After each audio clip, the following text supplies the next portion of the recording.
Welcome to a new daily top Askreddit video. Today's topic. What book would you recommend to people who haven't finished a book since high school? The Martian. The book had me laughing out loud. My son did not know how a book about a man alone struggling for survival on Mars could be funny, but it is. I was going to put this if no one else did. Fully agree, this one was fantastic. The author's second book, Artemis, was a bit disappointing in comparison. Don't get me wrong, it was an enjoyable book. It just wasn't up to the same level of awesome that was The Martian. Jurassic Park. I know reading books after seeing the movies can sometimes be dull, but the book is way darker than the movie. Muldoon driving around drunk as fuck on whiskey, swearing like a sailor and blowing up dinos with a rocket launcher, for example. This is one case where I couldn't actually tell you which was better, movie or book. But it was also a case of where they changed so much and it still works for both. I won't spoil it, but different characters live in the book that die in the movie and vice versa. And a few characters have radically different personalities. But I would still highly recommend both reading the book and watching the movie. Yeah, it's really hard to compare them, it's basically two different stories. Or the best way I can put it, an alternate reality. Edit, should have mentioned the second book is equally interesting and very similarly like an alternate reality. Would recommend any Michael Crichton book. You know they're good when almost all of them have been made into blockbuster movies. Any book by John Rosso. He's a journalist who dives into cults, psychopaths, politics and other interesting stuff. Really accessible writing style. His TED talk on the psychopath test made me want to read his book about it. Very intriguing all the way through. Also he sneaks into the Bohemian Grove with Alex Jones and Joe Rogan. It's funny as fuck. I forget which book it's in. Edit, I got it wrong, he was just with Alex Jones. I don't know why I thought he was with Rogan. I think he tells it on the Rogan podcast. And before Alex Jones got famous. In the book The Secret Rulers of the World. World War Z. Lots of short stories that tie into the greater story. I illegally downloaded it when I was really poor and liked it so much I brought it out of appreciation. Edit greater. Second edit, not correcting spelling, whatever, I do what I want. Also it's important to note the book is very different from the movie. Liked the movie, loved the book. The only similarities between the book and movie is the name and zombies. Howl's Moving Castle by Diana Wynne Jones. I hadn't read a book purely for pleasure in years. This August, I saw it on a bookshelf at my parents' home. Once I started, I couldn't put it down. Literally. I opened that book at 10 a.m., finished it at 8 p.m. the same day. Please go read it. Edit, oh. Oh my gosh. I can't believe how much traction this comment got. Thank you all for the awards, upvotes, and replies. It's wonderfully magical to see the power that books have in connecting and inspiring us. Diana Wynne Jones' entire catalogue is really quite excellent, but Howl's Moving Castle has always been my favorite. It's just constantly imaginative, clever, funny, and whimsical. And the cast is great and fairly unique. If I ever find myself in a reading lull, this is almost always the book I choose to get me out of it. As a bonus, there is an excellent Studio Ghibli adaptation that diverges heavily from the novel but still retains much of the setting and characters. It almost plays out like a what-if scenario, and it's one of my favorite book-to-movie adaptations.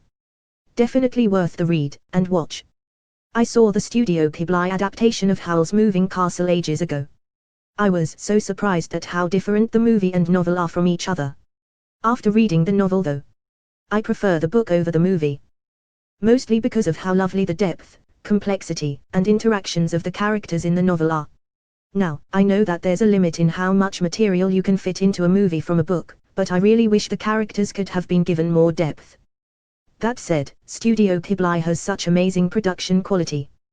Their interpretation of Howl's Moving Castle is still wonderful on its own. All in all, I see the main difference between the two is that the novel primarily focuses on the characters and their interactions, while the movie really seeks to immerse the viewer in the world of Howl's Moving Castle. However, both definitely did a fantastic job in their own right. Hitchhiker's Guide to the Galaxy.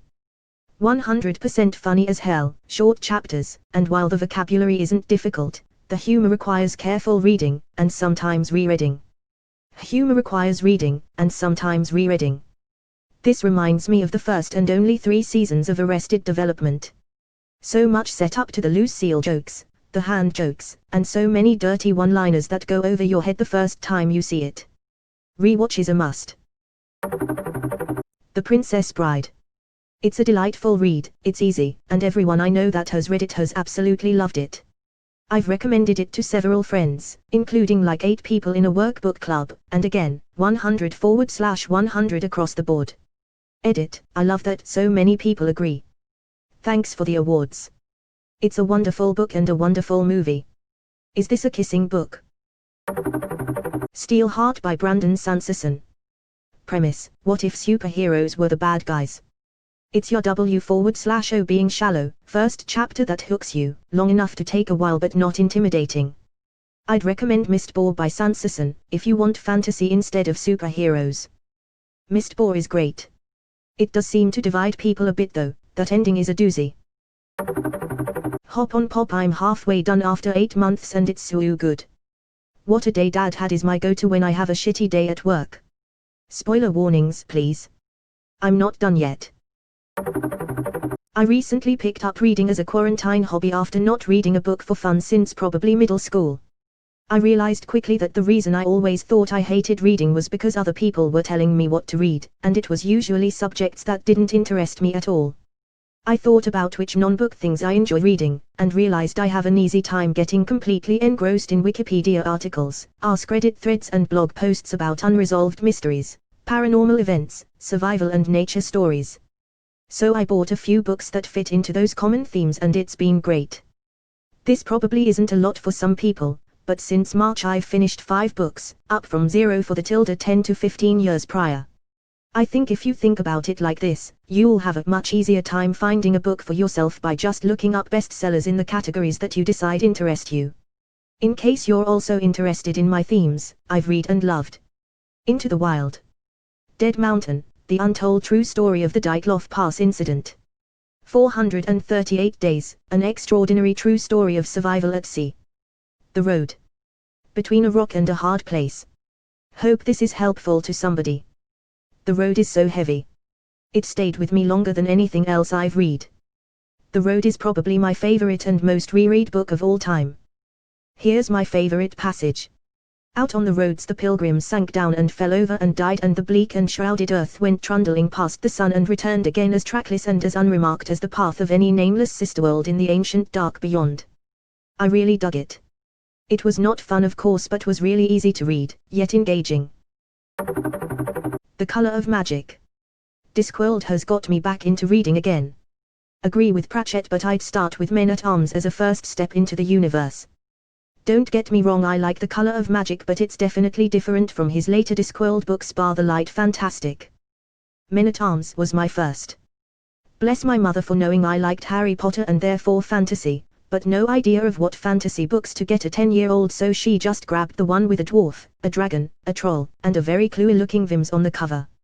I might caution new readers to start with something else than Color of Magic. While it's great, it's also before he really gets the groove of things, and quite a few people are put off by the whole series for that reason. In my opinion, something like Guards make a great starting point. Agreed.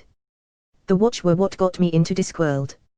I love Riceweed, but Vims and the Watch as a whole are my favorite characters in the Discworld universe. Oh, and the Patrician is wonderfully realized too. I usually recommend Mort as the start of what I think of as true Discworld. The first 3 are so much Pratchett feeling his way, and Mort starts to put it all together. Then the rest in order. Make yourself get through Sorcery, not one of my favorites, just so you know the background of the wizards. Ender's Game. I think it provides an excellent adventure, all the while giving you a most interesting perspective. Great book. Rubbish, because it's extremely rushed. Movie. Skip the movie. Read and reread the book. It's so goddamn good. Good Omens. It's short and funny. Interview with a Vampire. Star Wars, Heir to the Empire. Good Omens would have been my call too. For some reason I'm having trouble getting through it. It's not really broken into chapters per se, and the way it jumps around from different characters' perspective, it just feels odd. Slaughterhouse 5. It's engaging, profound and quite short. I rarely read books twice, but I've read it and Catcher in the Rye 3 times. You read Catcher in the Rye 3 times? You're the first person I've ever heard that enjoyed that book and read it more than once. Lol, I've read it probably 3 or 4 times. Mostly it's because I read really fast, so anytime my mom couldn't take me to the library, I'd just pull out a book and finish it in a couple of hours. I've also read it 3 times, but probably won't read it again. First time I was 14. Related so closely to Holden Caulfield. Read it again when I was 20. I hated everything about Holden Caulfield. Third time at 26, I felt pity for him. Every read-through felt different because I was at a different level of maturity in my life, and every time I felt like I'd read something new.